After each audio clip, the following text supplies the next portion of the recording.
നൽകണമേ, വേഗം വരണമേ, സ്നേഹം പകരണമേ, ആത്മാവിലൊന്നു തൊടണമേ. ആരാധനയെ യേശുവേ, ഹല്ലേലൂയ മറനാഥാ, ഹല്ലേലൂയ മറനാഥാ. Come, Lord Jesus. പ്രിയപ്പെട്ട സഹോദരങ്ങളെ, ഇന്ന് നമ്മൾ ചിന്തിക്കുന്ന ദൈവിക ദൂത് കർത്താവിൻ്റെ വചനം നമ്മെ പരീക്ഷിക്കും എന്നുള്ളതത്രേ. ഹല്ലേലൂയ. ഉറക്കെ പറയാം, ഹല്ലേലൂയ. എന്താണ്? കർത്താവിൻ്റെ വചനം നമ്മെ പരീക്ഷിക്കും. ഇത് നമ്മൾ ദൈവവചന പുസ്തകത്തിൽ കാണുന്നത് സങ്കീർത്തന ഗ്രന്ഥത്തിൽ 105 അധ്യായത്തിൽ 18 19 തിരുലിഖിതങ്ങളിലാണ്. അവൻ്റെ കാലുകൾ വിലങ്ങുകൊണ്ട് മുറിഞ്ഞു, അവൻ്റെ കഴുത്തിൽ ഇരുമ്പ് പട്ട മുറുകി, അവൻ പ്രവചിച്ചത് സംഭവിക്കുവോളം കർത്താവിൻ്റെ വചനം അവനെ പരീക്ഷിച്ചു കൊണ്ടിരുന്നു. ഹല്ലേലൂയ. 105 സങ്കീർത്തനത്തിൽ 18 19 തിരുലിഖിതങ്ങൾ. പൂർവ്വ പിതാവായ ജോസഫിൻ്റെ ജീവിതത്തിൽ ദൈവം ഒരുപാട് വാഗ്ദാനങ്ങൾ നൽകിയിരുന്നു. ദൈവത്തിൻ്റെ കൃപയുണ്ടായിരുന്ന ജീവിതമാണ് പൂർവ്വ പിതാവായ ജോസഫിൻ്റെ ജീവിതം. Price the Lord. യാക്കോബിൻ്റെ 12 മക്കളിൽ ദൈവകൃപയുണ്ടായിരുന്ന പൈതലാണ് ജോസഫ്. എന്താ അദ്ദേഹത്തിൻ്റെ പേര്? ജോസഫ്. ദൈവകൃപയുണ്ടായിരുന്ന പൈതലാണ്, ദൈവഭയം ഉണ്ടായിരുന്ന വ്യക്തിയാണ്, വിശുദ്ധി ഉണ്ടായിരുന്ന വ്യക്തിയാണ്, ദൈവത്തിൻ്റെ പ്രത്യേക ഇഷ്ടം ഉണ്ടായിരുന്ന വ്യക്തിയാണ് പൂർവ്വ പിതാവായ ജോസഫ്. എന്നാൽ ആ ജോസഫിൻ്റെ ജീവിതത്തിൽ ഉണ്ടായ സംഭവ വികാസങ്ങൾ നിങ്ങൾ ഓർക്കുന്നുണ്ടോ? അദ്ദേഹത്തിൻ്റെ സ്വസഹോദരങ്ങൾ അദ്ദേഹത്തെ കഠിനമായി വെറുത്ത്, അദ്ദേഹം പൊട്ടക്കിണറ്റിൽ തള്ളിയിടപ്പെട്ട് അവിടെ നിന്ന് വിദേശീയർക്ക് വിറ്റു. ഈജിപ്തിൽ പൊത്തീഫർ എന്ന് പറയുന്ന ഒരു സേനാനായകൻ്റെ വീട്ടിൽ അടിമ വേലയ്ക്ക് വിൽക്കപ്പെട്ടു. അങ്ങനെ വെള്ളിക്കാശിന് വിൽക്കപ്പെട്ട, സ്വന്തം സഹോദരങ്ങൾ വെള്ളിക്കാശിന് വിറ്റ വ്യക്തിയാണ് ജോസഫ്. പൊത്തീഫറിൻ്റെ ഭവനത്തിൽ ഒരുപാട് പ്രശ്നമുണ്ടായി. പ്രിയപ്പെട്ട സഹോദരങ്ങളെ, ജോസഫിൻ്റെ ഉള്ളിൽ ദൈവവചനം ഉണ്ടായിരുന്നത് കൊണ്ട് പൊത്തീഫറിൻ്റെ ഭാര്യ ജോസഫിനെ പാപത്തിന് പ്രേരിപ്പിച്ചപ്പോൾ, പാപം ചെയ്യാൻ നിർബന്ധിച്ചപ്പോൾ ഉള്ളിലുണ്ടായിരുന്ന ദൈവവചനം ജോസഫിന് ദൈവിക പാതയിൽ ഉറച്ചു നിൽക്കാനുള്ള ശക്തി കൊടുത്ത്, പൊത്തീഫറിൻ്റെ ഭാര്യ ജോസഫിനെ പാപം ചെയ്യാൻ വേണ്ടി കടന്നു പിടിക്കുകയും പ്രേരിപ്പിക്കുകയും ചെയ്തപ്പോൾ ജോസഫ് തൻ്റെ മേലങ്കി പോലും ഉപേക്ഷിച്ച് അവൻ ഓടി രക്ഷപ്പെട്ടു. അവൻ പാപത്തോട് കോംപ്രമൈസ് ചെയ്തില്ല, സാരയില്ല എന്ന് വിചാരിച്ചില്ല, മയമുള്ള മനോഭാവം എടുത്തില്ല. അവൻ ഒരു കോംപ്രമൈസും ഇല്ലാത്ത വളരെ കഠിനമായ ഒരു നിലപാടെടുത്തു. മരിച്ചാലും ശരി, ഞാൻ പാപം ചെയ്യുകയില്ല. അവൻ പാപത്തിൽ നിന്ന് ഓടി രക്ഷപ്പെട്ട്. Price the Lord. ഹല്ലേലൂയ. പ്രിയപ്പെട്ട സഹോദരങ്ങളെ, അതിനെ തുടർന്ന് പാപത്തിന് സമ്മതിക്കാതിരുന്ന ജോസഫിൻ്റെ ഈ പ്രകൃതി നിമിത്തം പാപത്തോട് മയമില്ലാത്ത ഒരു ആറ്റിറ്റ്യൂഡ് ജോസഫ് എടുത്തത് കൊണ്ട് ജോസഫിൻ്റെ ജീവിതത്തിൽ പിന്നീട് അങ്ങോട്ട് കഠിനമായ ശാരീരിക പ്രയാസങ്ങളുടെ ക്ലേശത്തിൻ്റെ നാളുകളുണ്ടായി. അവൻ തുറുങ്കിൽ അടയ്ക്കപ്പെട്ടു. അവൻ സൂര്യപ്രകാശം പോലും ദിനരാത്രങ്ങളോളം കാണാൻ പറ്റാത്ത വിധം അവൻ തുറുങ്കിൽ അടയ്ക്കപ്പെട്ടു. അവിടെ 10-13 വർഷക്കാലം അവൻ ഇരുമ്പ് ചങ്ങലകളാൽ ബന്ധിക്കപ്പെട്ട് കിടന്നു. അവൻ്റെ കഴുത്തിൽ ഇരുമ്പ് പട്ട മുറുകി, അവൻ്റെ കൈകളിലും കാലുകളിലും ചങ്ങല കൊണ്ട് മുറിഞ്ഞ്. നമ്മൾ ഈ പോത്തിൻ്റെയോ എരുമയുടെയോ പശുവിൻ്റെയോ കഴുത്തിൽ കുറേ നാൾ കയറിട്ട് ഇങ്ങനെ കെട്ടി വലിച്ചാൽ അവിടെ പുണ്ണ് രൂപപ്പെടുന്ന കണ്ടല്ലേ? ഏതാണ്ട് അതുപോലെ ജോസഫിൻ്റെ കഴുത്തിൽ വലിയ വലിയ പുണ്ണുണ്ടായി. ഇരുമ്പ് പട്ട ഇട്ട് വലിച്ച്, ഇരുമ്പ് പട്ട ഇട്ട് കെട്ടിയത് കൊണ്ട് ജോസഫിൻ്റെ കഴുത്തിൽ വലിയ പുണ്ണുണ്ടായി. അവൻ്റെ കൈകളും കാലുകളും ഇരുമ്പ് ചങ്ങലകൾ കൊണ്ട് പൂട്ടിയത് കൊണ്ട് പുണ്ണുകൊണ്ട് നിറഞ്ഞ്, അങ്ങനെ ജോസഫ് അവൻ്റെ ശരീരം മുറിഞ്ഞ് അവൻ വേദന സഹിക്കുന്ന ഒരു രംഗം ഉണ്ട്. അതാണ് 105 സങ്കീർത്തനത്തിൽ 18-19 വാക്യങ്ങൾ. അവൻ്റെ കാലുകൾ മുറിഞ്ഞു, അവൻ്റെ കഴുത്തിൽ ഇരുമ്പ് പട്ട മുറുകി. ഇതിൻ്റെ പിന്നിലുള്ള രഹസ്യം എന്താണെന്ന് പരിശുദ്ധാത്മാവ് വെളിപ്പെടുത്തുകയാണ്. അവൻ പ്രവചിച്ചത് സംഭവിക്കുവോളം കർത്താവിൻ്റെ വചനം അവനെ പരീക്ഷിച്ചു കൊണ്ടിരുന്നു. ഹല്ലേലൂയ. ഉറക്കെ പറയാം, ഹല്ലേലൂയ. അവൻ പ്രവചിച്ചത് സംഭവിക്കുവോളം കർത്താവിൻ്റെ വചനം അവനെ പരീക്ഷിച്ചു കൊണ്ടിരുന്നു. ഈ സമയത്തെല്ലാം ജോസഫിൻ്റെ ഉള്ളിൽ ഒരുപക്ഷെ പിന്മാറ്റത്തിലേക്കുള്ള ഒരു പരീക്ഷണം നടന്നുകൊണ്ടിരിക്കുകയാണ്. എന്തിനിങ്ങനെ കർത്താവിൻ്റെ വഴിയെ പോകണം? കർത്താവിൻ്റെ വഴിക്ക് ദൈവകൃപയിൽ ജീവിക്കാൻ തുടങ്ങിയിട്ട് തുടക്കം തൊട്ട് ഇപ്പം വരെ കഷ്ടപ്പാടല്ലാതെ എന്തെങ്കിലും ഒരു നന്മ ഉണ്ടായിട്ടുണ്ടോ? എന്നും വേദന, എന്നും കഷ്ടപ്പാട്, എന്നും ബുദ്ധിമുട്ട്. അതുകൊണ്ട് ഒരുപക്ഷെ ഈ വർഷക്കാലങ്ങളൊക്കെയും ജോസഫ് പിന്മാറ്റത്തിലേക്കുള്ള ഒരു കഠിന പരീക്ഷണത്തെ നേരിടുന്ന സമയമായിരുന്നിരിക്കണം. പ്രിയപ്പെട്ട ദൈവപൈതലേ, യേശു ക്രിസ്തുവിന്റെ നാമത്തിൽ ഒരു കാര്യം നിങ്ങളെ ഞാൻ അറിയിക്കുകയാണ്. ആരെല്ലാം ദൈവവചനം സ്വീകരിക്കുന്നുവോ, ആരെല്ലാം ദൈവകൃപ സ്വീകരിക്കുന്നുവോ, ആരെല്ലാം പരിശുദ്ധാത്മാവിനെ സ്വീകരിക്കുന്നുവോ, അവർക്കെല്ലാം മരിക്കുന്നതിന് മുമ്പ് കഠിനമായ പരീക്ഷണങ്ങളെ നേരിട്ട് വിശ്വസ്തത തെളിയിക്കേണ്ട രംഗങ്ങൾ കർത്താവ് ദാനമായി നൽകും. Price the Lord. ഉറക്കെ പറ, ഹല്ലേലൂയ. ഇത് മണ്ണുണ്ണികൾക്ക് പറ്റിയൊരു ജീവിതമല്ല. ഇത് പേടിത്തൊണ്ടന്മാർക്കും ഭീരുക്കൾക്കുള്ള ജീവിതമല്ല. ഇത് കർത്താവിന് വേണ്ടി ഉറച്ച നിലപാടെടുക്കുന്നവർക്കുള്ള ജീവിതമാണ് ആത്മീയ ജീവിതം എന്ന് പറയുന്നത്. ക്രിസ്തീയ ജീവിതം എന്ന് പറയുന്നത് ഉറച്ച നിലപാടുകൾക്കുള്ളവർക്ക് മാത്രമുള്ള ജീവിതമാണ്. എല്ലാ പേടിത്തൊണ്ടന്മാർക്കും എല്ലാ ഭീരുക്കൾക്കും എല്ലാ മണ്ണുണ്ണികൾക്കും പറ്റിയ ജീവിതമാണ് ഈ ജീവിതം എന്ന് ആരും ചിന്തിക്കരുത്. Price the Lord. നിങ്ങൾ സ്വീകരിക്കുന്ന വചനങ്ങൾ ഓരോന്നും നിങ്ങളെ പരീക്ഷിച്ചുകൊണ്ടിരിക്കും. ആ വചനത്തിന് പറ്റിയ പാത്രമാണോ, ആ വചനത്തിന് പറ്റിയ ഹൃദയമാണോ, ആ വചനത്തിന് പറ്റിയ ആളാണോ നിങ്ങളെന്ന് ആ വചനങ്ങൾ, ഏതൊക്കെ വചനങ്ങൾ നിങ്ങൾ സ്വീകരിക്കുന്നുവോ, സ്വീകരിക്കുന്ന സകല വചനങ്ങളും നിങ്ങളെ പരീക്ഷിച്ചു കൊണ്ടിരിക്കും. ഹല്ലേലൂയ. പ്രിയപ്പെട്ട സഹോദരങ്ങളെ, ജോബിന്റെ പുസ്തകത്തിൽ 2-ാമത്തെ അധ്യായത്തിൽ ഒരു രംഗം നമുക്ക് കാണാൻ സാധിക്കും. ജോബ് തീഷ്ണതയോടുകൂടെ കർത്താവിന്റെ വഴിയിൽ ഉറച്ചു നിൽക്കാൻ തീരുമാനമെടുത്ത വ്യക്തിയാണ് ജോബ്. ആ വഴിയിലൂടെ നടന്ന് ഏറെക്കാലം മുന്നേറി കഴിഞ്ഞപ്പോൾ ജോബിൻ്റെ ജീവിതത്തിൽ കഠിനമായ പ്രതികൂലങ്ങൾ ആഞ്ഞടിക്കാൻ തുടങ്ങി. ജോബ് ഏതെല്ലാം വചനങ്ങൾ ഹൃദയത്തിൽ സൂക്ഷിച്ചിട്ടുണ്ടോ ആ വചനങ്ങളെല്ലാം ജോബിനെ പരീക്ഷിക്കാൻ തുടങ്ങി. ഈ ജോബ് വിശ്വസ്തനാണോ? വിശ്വസ്തത തെളിയിക്കേണ്ട സാഹചര്യങ്ങൾ ദൈവം ജോബിന് കൊടുത്തു. അപ്പോൾ ജോബിൻ്റെ എല്ലാ നന്മകളും നഷ്ടപ്പെട്ടു, മക്കൾ നഷ്ടപ്പെട്ടു, കുടുംബത്തിലെ സമ്പത്ത് നഷ്ടപ്പെട്ടു, സുഖസൗകര്യങ്ങൾ നഷ്ടപ്പെട്ടു, സുഖലോലത നഷ്ടപ്പെട്ടു, ക്ലേശങ്ങളുണ്ടായി, ദുരിതങ്ങളുണ്ടായി, പ്രതികൂലങ്ങളുണ്ടായി. ഓരോ തരത്തിലുള്ള കഷ്ടതകൾ ജോബിനെ വലയം ചെയ്ത് അപ്പോഴെല്ലാം ജോബിൻ്റെ ഉള്ളിലുള്ള വചനം ജോബിനെ പരീക്ഷിച്ചു കൊണ്ടിരുന്നു. പ്രിയപ്പെട്ട സഹോദരങ്ങളെ, കഠിനമായ പരീക്ഷണം ജോബ് നേരിടുന്ന രംഗം ജോബിൻ്റെ പുസ്തകം 2-ാം അധ്യായം 8-9 വാക്യങ്ങളിലുണ്ട്.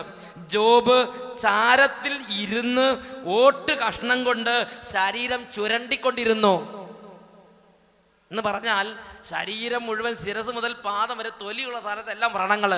അങ്ങനെ അവൻ വ്രണം കൊണ്ട് പൊതിഞ്ഞ് ശരീരം മൊത്തം വ്രണന്ത ബാധിതനായി അവനങ്ങനെ പഴുപ്പും ചലവും വ്രണവും പുഴുവും കീടങ്ങളുമായിട്ട് മല്ലടിച്ചുകൊണ്ടിരിക്കുമ്പോൾ ശരീരം മുഴുവൻ ചൊറിഞ്ഞ് അവൻ ഓട്ട് കഷ്ണം എടുത്ത് ചാരത്തിലിരുന്ന് ശരീരം മൊത്തം ചിരണ്ടിക്കൊണ്ടിരുന്നു. അതുപോലെ കഷ്ടത സഹിക്കുമ്പോൾ ജോബിൻ്റെ ഭാര്യ ജോബിൻ്റെ അടുത്തേക്ക് വന്നു. ജോബിൻ്റെ ഭാര്യ ജോബിനോട് പറഞ്ഞ്, ഇനിയെങ്കിലും ഈ ദൈവത്തെ ശപിച്ച് വലിച്ചെറിഞ്ഞുകൂടെ? അതാണ് ജോബിന്റെ പുസ്തകം 2-ാം അധ്യായം 9-ാം വാക്യം. അപ്പോൾ അവന്റെ ഭാര്യ അടുത്ത് വന്ന് പറഞ്ഞു, ഇനിയും ദൈവഭക്തിയിൽ നീ ഉറച്ചു നിൽക്കുന്നുവോ? ദൈവത്തെ ശപിച്ചിട്ട് പോയി മരിക്കുക. പ്രിയപ്പെട്ട സഹോദരങ്ങളെ, ഇത് നേരിടാൻ നിങ്ങൾ ഞാൻ ഒരുങ്ങിയിരിക്കണം. നിങ്ങൾ ഏതെല്ലാം വചനം സ്വീകരിക്കുന്നുവോ, നിങ്ങൾ ഏത് ആത്മാവിനെ സ്വീകരിക്കുന്നുവോ, നിങ്ങൾ ഏത് അഭിഷേകം സ്വീകരിക്കുന്നുവോ ആ അഭിഷേകത്തിന് യോഗ്യരാണോ നിങ്ങളെന്ന് ആ അഭിഷേകം നിങ്ങളെ പരീക്ഷിച്ച് നോക്കും. ആ വചനം നിങ്ങളെ പരീക്ഷിക്കും. നിങ്ങളുടെ വിശ്വസ്തത തെളിയോളം ആ വചനം നിങ്ങളെ പരീക്ഷിച്ചു കൊണ്ടേയിരിക്കും. Price the Lord. ഹല്ലേലൂയ, ഹല്ലേലൂയ, ഹല്ലേലൂയ. കർത്താവിനെ ആശ്രയിച്ച് ജോബ് ജീവിച്ചത് കൊണ്ട് ജോബിൻ്റെ ജീവിതത്തിൽ ഇതാ കഠിനമായൊരു അഗ്നി പരീക്ഷണം നേരിടുകയാണ്. രോഗം വന്നു, മക്കൾ മരിച്ചു, സമ്പത്ത് നഷ്ടപ്പെട്ടു, ഒക്കെ സഹിക്കാം. എന്നാൽ പ്രാണപ്രിയ തൻ്റെ പ്രിയ ഭാര്യ, തൻ്റെ ജീവിതത്തിൽ താൻ സ്നേഹിച്ചിരുന്ന ഭാര്യ ഒരു കഠിനമായ ഒരു പ്രതികൂലത്തിന് ഒരു വലിയ ഞെരുക്കത്തിന് നടുവിൽ വന്ന് ജോബിൻ്റെ അടുത്ത് വന്ന് പറയാണ്, ഇനിയും നിങ്ങൾ ദൈവത്തെ വിളിച്ചിരിക്കുകയാണോ? ഇനിയും നിങ്ങൾ ദൈവഭക്തി ഉറച്ചു നിൽക്കുകയാണോ? നിങ്ങൾ ഈ ദൈവത്തെ ശപിച്ച് തള്ളിയിട്ട് പോയി മരിക്കുക. ഭാര്യ കൊടുക്കുന്ന ഉപദേശം. ഹല്ലേലൂയ. തോമസ് മൂർ തോമസ് മൂറിനെ ജയിലിലിട്ട് ഒരുപാട് പീഡിപ്പിച്ച്, അങ്ങനെ തോമസ് മൂറിനെ കൊല്ലുന്നതിൻ്റെ തലേ രാത്രി ഭാര്യയും മക്കളും തോമസ് മൂറിനെ കാണാൻ വേണ്ടി ഹെൻറി എട്ടാമൻ രാജാവിൻ്റെ നിർദ്ദേശപ്രകാരം തോമസ് മൂറിൻ്റെ അടുത്ത് ചെന്നു. തോമസ് മൂറിൻ്റെ അടുത്ത് ചെന്നിട്ട് തോമസ് മൂറിനോട് പറഞ്ഞു, നിങ്ങൾ എന്തിനു മരിക്കണം? നിങ്ങൾ എന്തിനു മരിക്കണം? ഈ രാജ്യത്തിൽ നല്ല ബുദ്ധിയുള്ള ആളുകളെ നോക്ക്, അവരാരെങ്കിലും മരിച്ചിട്ടുണ്ടോ? നിങ്ങൾ മാത്രം ഒരു വിഡ്ഢിയായി എന്തിനു മരിക്കണം? നിങ്ങൾ ഇന്ന് കത്തോലിക്ക സഭ ഉപേക്ഷിക്കാൻ തയ്യാറായാൽ, നിങ്ങൾ ഇന്ന് ഹെൻറി എട്ടാമൻ രാജാവിനെ ഏറ്റുപറയാൻ തയ്യാറായാൽ നിങ്ങൾക്ക് വലിയ പദവികളും വലിയ സ്ഥാനങ്ങളും കിട്ടും. ഞങ്ങളെ ഓർത്തെങ്കിലും ദൈവത്തെ ഉപേക്ഷിച്ച് ജീവൻ രക്ഷിക്കുക, നമുക്ക് സുഖമായി കുറെ കാലം ഈ ഭൂമി ജീവിക്കാം. വിശുദ്ധ തോമസ് മൂറിന്റെ ഭാര്യയും മക്കളും ചെന്ന് തോമസ് മൂറിനെ ലണ്ടൻ ടവറിൽ കൊണ്ടുപോയി കഴുത്ത് വെട്ടി കൊല്ലുന്നതിന് തലേ ദിവസം ചെന്ന് നിർബന്ധിച്ച് പറഞ്ഞ് തോമസ് മൂർ പറഞ്ഞ്, എൻ്റെ ദൈവത്തിൻ്റെ സന്നിധിയിലുള്ള യുഗങ്ങളോളമുള്ള ജീവിതത്തെ ഞാൻ മുന്നിൽ കണ്ടുകൊണ്ട് ജീവിക്കുന്നു. ഈ ലോകത്തിൻ്റെ ജീവിതമല്ല, എൻ്റെ ദൈവത്തിൻ്റെ കൂടെയുള്ള ജീവിതത്തെയാണ് ഞാൻ വിലമതിക്കുന്നത്. അതിനുള്ള വില ഈ ഭൂമിയിൽ അദ്ദേഹം കൊടുത്ത്. ഹല്ലേലൂയ, ഉറക്കെ പറയാം, ഹല്ലേലൂയ, ഹല്ലേലൂയ, ഹല്ലേലൂയ. പ്രിയപ്പെട്ട സഹോദരങ്ങളെ, വിശുദ്ധ ലിഖിതത്തിൽ ജെറമിയ പ്രവാചകൻ എന്നൊരു ഗ്രന്ഥമുണ്ട്. ജെറമിയ പ്രവാചകന്റെ ഗ്രന്ഥത്തിൽ അദ്ദേഹത്തിൻ്റെ ജീവിതത്തിൽ അദ്ദേഹം പറഞ്ഞ എല്ലാ വചനങ്ങളും അദ്ദേഹത്തെ പരീക്ഷിച്ചു കൊണ്ടിരുന്നു. അപ്പോൾ ജെറമിയ വേദനയുടെ നടുവിൽ വിളിച്ചു പറയുന്ന ഒരു രംഗമുണ്ട്. ജെറമിയയുടെ പുസ്തകം 20-ാം അധ്യായത്തിൽ 8-ാമത്തെ വാക്യം ഇങ്ങനെയാണ് വചനത്തിൽ ജെറമിയ വെളിപ്പെടുത്തുന്നത്: കർത്താവിൻ്റെ വചനം എനിക്ക് ഇടവിടാത്ത നിന്ദനത്തിനും പരിഹാസത്തിനും ഹേതുവായിരിക്കുന്നു. അവിടുത്തെ പറ്റി ഇനി ഞാൻ ചിന്തിക്കില്ല, അവിടുത്തെ നാമത്തെ പറ്റി ഇനി ഞാൻ സംസാരിക്കില്ല. ഇതാണ് ജെറമിയയുടെ വേദനയുടെ നടുവിൽ ജെറമിയ നിലവിളിക്കുന്നത്. ജെറമിയ 100% കർത്താവിനോട് വിശ്വസ്തത പുലർത്തിയ ഒരു വ്യക്തിയായിരുന്നു. 100% ദൈവമേ ദൈവമേ എന്ന് മാത്രം വിചാരിച്ച് ജീവിച്ച ഒരു വ്യക്തിയാണ്. കർത്താവ് പറഞ്ഞതെല്ലാം 100% പ്രഘോഷിച്ച ഒരു വ്യക്തിയാണ്. 100% ദൈവത്തിന് വേണ്ടി തീരുമാനമെടുത്ത് 100% ദൈവത്തിന് വേണ്ടി നിലപാടെടുത്തൊരു വ്യക്തിയാണ്. കോംപ്രമൈസ് ഇല്ലാത്ത ആറ്റിറ്റ്യൂഡ് എടുത്തൊരു വ്യക്തിയാണ് ജെറമിയ. ആ ജെറമിയയുടെ ജീവിതത്തിൽ ജെറമിയ കൃത്യമായി വചനത്തെ സ്വീകരിക്കുകയും ഉദ്ഘോഷിക്കുകയും ചെയ്തപ്പോൾ ആ വചനങ്ങൾ ജെറമിയയെ പരീക്ഷിച്ചു കൊണ്ടേയിരുന്നു. അപ്പോൾ ആ കഠിന വേദനയുടെ നടുവിൽ ജെറമിയ ഇങ്ങനെ വിളിച്ചു പറഞ്ഞു പോയി, ഇങ്ങനെ വേവലാതിക്കടയിൽ ഇങ്ങനെ ചിന്തിച്ചു പോയി: കർത്താവിൻ്റെ വചനം എനിക്ക് ഇടപെടാത്ത നിന്ദനത്തിനും പരിഹാസത്തിനും ഹേതുവായിരിക്കുന്നു. അവിടുത്തെ പറ്റി ഇനി ഞാൻ ചിന്തിക്കില്ല, അവിടുത്തെ നാമത്തെ പറ്റി മേലിൽ ഞാൻ സംസാരിക്കില്ല. ജെറമിയയുടെ വേദനയാണത്. ഹല്ലേലൂയ. പക്ഷേ ജെറമിയ പൂർണ്ണമായും ദൈവത്തിന് അടിയറ വെച്ചിരുന്നത് കൊണ്ട്, ദൈവം പൂർണ്ണമായും ജെറമിയയിൽ ഗ്രസിച്ചിരുന്നത് കൊണ്ട് ഇങ്ങനെയൊക്കെ വിഷമവും വേദനയും സങ്കടവും പരിഭവമൊക്കെ ഉണ്ടായാലും അടുത്ത ക്ഷണത്തിൽ ജെറമിയ ദൈവത്തിന് വേണ്ടി ഒരു പുലിക്കുട്ടിയെ പോലെ ഓടുന്ന കാഴ്ചയാണ് കാണുന്നത്. ജെറമിയ പറയുക 9-ാമത്തെ വാക്യം: എന്നാൽ ഹൃദയത്തെ ദഹിപ്പിക്കുന്ന ഒരു അഗ്നി എൻ്റെ അസ്ഥിക്കുള്ളിൽ അടച്ചിട്ടിരിക്കുന്നത് പോലെ എനിക്ക് അനുഭവപ്പെടുന്നു. അത് അടക്കാൻ ഞാൻ ശ്രമിച്ച് തളർന്നു. Price the Lord. അടുത്ത ക്ഷണത്തിൽ ജെറമിയ വീണ്ടും എഴുന്നേറ്റ് ദൈവത്തിൻ്റെ വചനത്തെ ഘോഷിക്കാൻ, ദൈവത്തിൻ്റെ വചനത്തെ പ്രഘോഷിക്കാൻ വേണ്ടി നടന്നു പോകുന്ന കാഴ്ചയാണ് ജെറമിയയിൽ നാം കാണുന്നത്. ഈ ജെറമിയ പ്രവാചകൻ ഇതുപോലെ ദൈവത്തോട് 100% വിശ്വസ്തത പുലർത്തി അടുത്ത നിമിഷം എഴുന്നേറ്റ് വീണ്ടും പോയി ദൈവത്തിൻ്റെ വചനത്തെ പ്രഘോഷിച്ച്, അങ്ങനെ സ്വന്തം ജനങ്ങൾ ജെറമിയയെ കല്ലെറിഞ്ഞ് കൊല്ലുന്നത് വരെ ജെറമിയ ദൈവത്തിൻ്റെ വചനത്തെ പ്രഘോഷിച്ച് ദൈവജനത്തിൻ്റെ ഇടയിൽ തന്നെ നിലകൊണ്ട്. Price the Lord. അങ്ങനെ കല്ലെറിഞ്ഞ് കൊല്ലപ്പെടുമ്പോഴും ഒരു ക്ഷണം ജെറമിയയുടെ ഹൃദയം പിന്മാറ്റം എന്തെന്ന് അറിഞ്ഞിട്ടില്ല. ജെറമിയ പിന്മാറി പോണെന്ന് പിന്നെ ചിന്തിച്ചിട്ടുമില്ല. Price the Lord. മറ്റൊരു വാക്കി പറഞ്ഞാൽ, പ്രിയപ്പെട്ട സഹോദരങ്ങളെ, ദൈവത്തെ അറിയുന്ന എല്ലാവരുടെ ഉള്ളിൽ ദൈവത്തെ വിട്ടുപേക്ഷിച്ച് പോകണമെന്നൊരു പ്രലോഭനം ഉണ്ടാവും. Price the Lord. വിശ്വാസമുള്ള എല്ലാവരുടെ ഉള്ളിൽ വിശ്വാസം ഉപേക്ഷിക്കണമെന്നൊരു പ്രലോഭനം ഉണ്ടാവും. പ്രാർത്ഥിക്കുന്ന എല്ലാവരുടെ ഉള്ളിൽ പ്രാർത്ഥന നിർത്തി മറ്റുള്ളവരെ പോലെ ജീവിക്കണമെന്നൊരു ആഗ്രഹം ഉണ്ടാവും. വിശുദ്ധ വിൻസെന്റ് പോളിന്റെ ജീവചരിത്രം ഞാൻ വായിച്ചു നോക്കി. അദ്ദേഹം വൈദികനായി അതിനുശേഷം പതുക്കെ ഓരോ കാര്യങ്ങളിൽ ദൈവകൃപയുടെ ശുശ്രൂഷകളൊക്കെ മുഴുകാൻ തുടങ്ങി. അദ്ദേഹത്തിന്റെ മനസ്സിൽ കഠിനമായൊരു പ്രലോഭനം അദ്ദേഹത്തെ അലട്ടാൻ തുടങ്ങി. ഞാൻ എന്തിനിങ്ങനെ കഷ്ടപ്പെടണം? ഞാൻ മറ്റുള്ളവർ ജീവിക്കുന്ന പോലെ ജീവിച്ചാൽ പോരെ? ഞാൻ മാത്രം എന്തിനിങ്ങനെ ഉപവാസം എടുക്കണം? ഞാൻ മാത്രം എന്തിനിങ്ങനെ ജീവിക്കണം? ഞാനും മറ്റുള്ളവർ ജീവിക്കണ പോലെ നന്നായി സുഖലോലഭനായി ജീവിക്കും. എനിക്കും ഈ ലോകത്തിൻ്റെ കുറച്ചൊക്കെ സുഖങ്ങൾ വേണം. ഇങ്ങനെ വിശുദ്ധ വിൻസെന്റ് പോളിന്റെ ഹൃദയത്തിൽ കടന്ന് ഉത്കടമായ ഒരു പിന്മാറ്റത്തിനുള്ള വിളി. Price the Lord. അപ്പോൾ വിശുദ്ധ വിൻസെന്റ് ഇപ്പോൾ ചെയ്തത് എന്താണെന്ന് അറിയോ? വിശുദ്ധ വിൻസെന്റ് ഇപ്പോൾ അദ്ദേഹം വിശ്വസിച്ചിരുന്ന ദൈവവചനങ്ങൾ ഒരു കടലാസിൽ എഴുതി അദ്ദേഹത്തിന്റെ ചങ്കോട് ചേർത്ത് വെച്ച് അതെപ്പോഴും പറഞ്ഞുകൊണ്ടിരുന്നു. അങ്ങനെ ആ പ്രലോഭനത്തെ അദ്ദേഹം അതിജീവിച്ച്. പ്രിയപ്പെട്ട മക്കളെ, നിങ്ങളിന്ന് ആത്മീയക്കാരനാണോ? നിങ്ങളിന്ന് പ്രാർത്ഥനയിൽ വിശ്വസിക്കുന്ന വ്യക്തിയാണോ? നിങ്ങളിന്ന് വചനത്തിൽ വിശ്വസിക്കുന്ന വ്യക്തിയാണോ? നിങ്ങളിന്ന് ദൈവത്തിൽ വിശ്വസിക്കുന്ന വ്യക്തിയാണോ? നിങ്ങളിന്ന് പരിശുദ്ധാത്മാവിൽ വിശ്വസിക്കുന്ന വ്യക്തിയാണോ? എങ്കിൽ പിന്മാറ്റത്തിലേക്കുള്ള ഒരു വിളിയെ നേരിടാൻ ഒരുങ്ങിയിരിക്കുക. നിങ്ങൾ സ്വീകരിച്ച വചനങ്ങൾ നിങ്ങളെ പരീക്ഷിക്കും. അത് നിങ്ങൾ എന്നേക്കുമായി തള്ളിക്കളയാൻ വേണ്ടിയല്ല, പിന്നെയോ നിങ്ങളുടെ അടിസ്ഥാനങ്ങൾ ഉറപ്പിക്കുന്നതിന് വേണ്ടി അത്രേ. ഹല്ലേലൂയ. ഉറക്കെ പറയാം, ഹല്ലേലൂയ, ഹല്ലേലൂയ. യേശുവേ സ്തോത്രം, യേശുവേ നന്ദി, യേശുവേ സ്തോത്രം, യേശുവേ നന്ദി.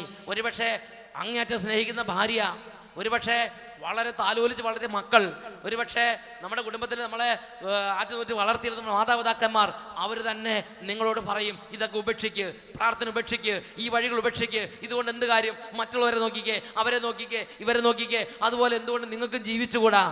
മകനെ, മകളെ, നീ പാപത്തോട് മയമുള്ള ഒരു മനസ്സെടുക്കരുത്.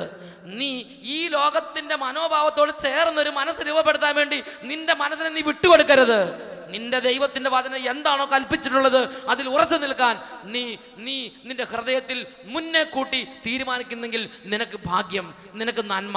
Price the Lord. ഉറക്കെ പറയാം, ഹല്ലേലൂയ, ഹല്ലേലൂയ. അതാണ് ഹെബ്രായ ലേഖനത്തിൽ 10-ാം അധ്യായത്തിൽ 38-39 വാക്യങ്ങളിൽ ദൈവത്തിന്റെ പരിശുദ്ധാത്മാവ് വെളിപ്പെടുത്തുന്നത്. എൻ്റെ നീതിമാൻ പിന്മാറുന്നെങ്കിൽ എൻ്റെ ആത്മാവ് അവനിൽ പ്രസാദിക്കുകയില്ല. പിന്മാറി നശിപ്പിക്കപ്പെടുന്നവരുടെ കൂട്ടത്തിലല്ല, ഉറച്ചു നിന്ന് ആത്മരക്ഷ പ്രാപിക്കുന്നവരുടെ കൂട്ടത്തിലാണ് നാം. എൻ്റെ നീതിമാൻ പിന്മാറുന്നെങ്കിൽ എൻ്റെ ആത്മാവ് അവനെ പ്രസാദിക്കില്ല. പ്രിയപ്പെട്ട മക്കളെ, നിങ്ങളൊരു കാര്യം ശ്രദ്ധിക്കണം. ആരൊക്കെ വിശുദ്ധ ജീവിതത്തിലേക്ക് വരുന്നോ അവർക്കെല്ലാം വിശുദ്ധ ജീവിതം ഉപേക്ഷിക്കാനുള്ള പ്രലോഭനം ഉണ്ടാവും, പ്രേരണയുണ്ടാവും. നിങ്ങളൊരു 10, 20, 25 വർഷം വിശുദ്ധ ജീവിതം നയിച്ചിട്ട് അവസാനം നിങ്ങൾ ചിന്തിക്കുകയാണ്, ഇങ്ങനെയൊന്നും ജീവിച്ചിട്ട് കാര്യമില്ല, മക്കൾ പറഞ്ഞ പോലെ ജീവിക്കാം എന്ന് ചിന്തിച്ച് അങ്ങനെ ലോകത്തിന്റെ വഴിയെ പോയാൽ, എസെക്കിയേലിന്റെ പുസ്തകത്തിൽ 3-ാം അധ്യായത്തിൽ 20-ാം വാക്യത്തിൽ ഇങ്ങനെ പഠിപ്പിക്കുന്നു, നീതിമാൻ തൻ്റെ നീതി വെടിഞ്ഞ് തിന്മ പ്രവർത്തിച്ചാൽ അവൻ വീഴാൻ ഞാൻ ഇടയാക്കും, അവൻ മരിക്കും. നീ അവനെ ശാസിക്കാതിരുന്നാൽ അവൻ തൻ്റെ പാപനിമിത്തം മരിക്കും. അവൻ ചെയ്തിട്ടുള്ള നീതിനിഷ്ഠമായ പ്രവർത്തികൾ അനുസ്മരിക്കപ്പെടുകയില്ല. Praise the Lord, praise the Lord. അവൻ ചെയ്തിട്ടുള്ള നീതിനിഷ്ഠമായ പ്രവർത്തികൾ അനുസ്മരിക്കപ്പെടുകയില്ല. എഴുന്നേറ്റ് നിൽക്കാം. ഒരു വലിയ പോരാട്ടത്തിന് വേണ്ടി ഒരുങ്ങേണ്ട ഒരു വിളിയാണ് ക്രിസ്തീയ ജീവിതത്തിനുള്ള വിളി. Price the Lord. ഇത് ഭീരുക്കൾക്ക് പറ്റിയ വഴിയല്ല, ഇത് തോന്നിയാസികൾക്ക് പറ്റിയ വഴിയല്ല, ഇത് എല്ലാവർക്കും പറ്റിയ വഴിയല്ല. പ്രിയപ്പെട്ട ദൈവമക്കളെ, ഉറച്ച നിലപാടുകൾ ഈ ജീവിതത്തിന് അനിവാര്യമാണ്. ഇപ്പോൾ എല്ലാവരും പ്രാർത്ഥിക്കുന്നു, എല്ലാവരും പ്രാർത്ഥിക്കുന്നു. കർത്താവായ യേശുവേ, പിന്മാറ്റത്തിലേക്കുള്ള കഠിനമായ പരീക്ഷണങ്ങൾ ഞങ്ങളെ അലട്ടുമ്പോൾ യേശുവേ, നിലനിൽപ്പിന്റെ അഭിഷേകം തന്ന് കൈ പിടിച്ച് നടത്തണമേ. ജോബിനെ പോലെ, ജെറമിയായെ പോലെ, വിശുദ്ധ തോമസ് മൂറിനെ പോലെ, പൂർവ്വപിതാവായ ജോസഫിനെ പോലെ, വിശുദ്ധ വിൻസെന്റ് പോളിനെ പോലെ, അവസാന ശ്വാസം വരെയും എന്റെ കർത്താവിനോടുള്ള വിശ്വസ്തത തെളിയിക്കാൻ എന്നെ അനുഗ്രഹിക്കണമേ. രണ്ട് കരങ്ങൾ ഉയർത്തി എല്ലാ ദൈവമക്കളും സ്തുതിക്കട്ടെ. വലിയൊരു അഭിഷേകം, വലിയൊരു അഭിഷേകം, പിന്മാറ്റത്തിന്റെ ആത്മാവിനെ ചവിട്ടി മതിക്കാനുള്ള അഭിഷേകം കർത്താവ് ഈ സമൂഹത്തിന് മേൽ പകരട്ടെ.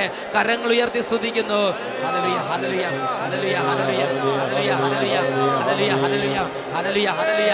ഉറക്കെ പ്രാർത്ഥിക്കട്ടെ, ഓ ദൈവമേ, ഈ സമൂഹത്തിന്റെ മേൽ ശക്തി വ്യാപരിക്കട്ടെ, ഈ സമൂഹത്തിന്റെ മേൽ അത്ഭുത ശക്തി വ്യാപരിക്കട്ടെ, ഈ സമൂഹത്തിന്റെ മേൽ അത്ഭുത ശക്തി വ്യാപരിക്കട്ടെ. പിന്മാറ്റത്തിന്റെ അരുവികൾ നിർവീര്യമാകട്ടെ. പിന്മാറ്റത്തിലേക്ക് പരീക്ഷിക്കപ്പെടുന്ന ഓരോ മകന്റെയും ഓരോ മകളുടെയും ജീവിതത്തിൽ നിന്ന് പിന്മാറ്റത്തിന്റെ എല്ലാ മൂടുപടങ്ങളും അതിന്റെ സ്വാധീനങ്ങളും നിഷ്പ്രഭമാകട്ടെ. വിശ്വാസ ശക്തി കത്തിജ്വലിക്കട്ടെ. ഹല്ലേലൂയ, ഹല്ലേലൂയ, ഹല്ലേലൂയ, ഹല്ലേലൂയ, ഹല്ലേലൂയ, ഹല്ലേലൂയ, ഹല്ലേലൂയ, ഹല്ലേലൂയ, ഹല്ലേലൂയ. ദൈവത്തിന്റെ അത്യുന്നതമായ ഉന്നതമായ അഭിഷേക ശക്തി വ്യാപരിക്കട്ടെ കർത്താവേ. ഈ ദൈവജനം ഒരാൾ പോലും പിന്മാറ്റത്തിലേക്ക് പോകാതിരിക്കാൻ തക്കവണ്ണം ഇപ്പോൾ ദുർബലരെ ശക്തിപ്പെടുത്തണമേ. ഹല്ലേലൂയ, ഹല്ലേലൂയ, ഹല്ലേലൂയ. തളർന്ന കൈകളെയും ബലമില്ലാത്ത കാലുമുട്ടുകളെയും ഓ യേശുവേ ഇപ്പോൾ അവിടുന്ന് സ്പർശിച്ച് ശക്തിപ്പെടുത്തണമേ. പ്രലോഭനങ്ങളെ നേരിടാനുള്ള അഭിഷേകം നൽകണമേ. പ്രലോഭനങ്ങൾ ഉണ്ടാകരുതെന്നല്ല ഞങ്ങൾ പ്രാർത്ഥിക്കുന്നത്, ഉള്ള പ്രലോഭനങ്ങളെ അഭിമുഖീകരിക്കാനുള്ള ഫലം കൊണ്ട് അഭിഷേകം ചെയ്യണമേ. ഹല്ലേലൂയ, ഹല്ലേലൂയ, ഹല്ലേലൂയ, ഹല്ലേലൂയ, ഹല്ലേലൂയ, ഹല്ലേലൂയ, ഹല്ലേലൂയ, ഹല്ലേലൂയ, ഹല്ലേലൂയ, ഹല്ലേലൂയ. എല്ലാവരും പ്രാർത്ഥിക്കുന്നു, എല്ലാവരും പ്രാർത്ഥിക്കുന്നു. ഹല്ലേലൂയ, ഹല്ലേലൂയ, ഹല്ലേലൂയ, ഹല്ലേലൂയ, ഹല്ലേലൂയ, ഹല്ലേലൂയ. അഭിഷേകത്തിന്റെ അത്ഭുത ശക്തി വ്യാപരിക്കട്ടെ. അഭിഷേകത്തിന്റെ അത്ഭുത ശക്തി നിറയട്ടെ. ഓ കർത്താവിന്റെ ശക്തി വ്യാപരിക്കട്ടെ. ഹല്ലേലൂയ, ഹല്ലേലൂയ. യേശുവേ, യേശുവേ. ഹല്ലേലൂയ, മാറാനാത്ത.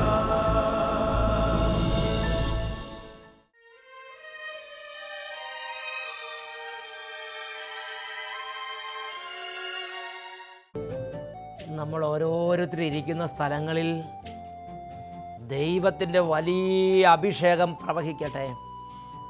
രണ്ട് കരങ്ങളും തുറന്ന് പിടിച്ച് കണ്ണുകളടച്ച് എല്ലാ മക്കളും കർത്താവിനോട് പ്രാർത്ഥിക്കട്ടെ.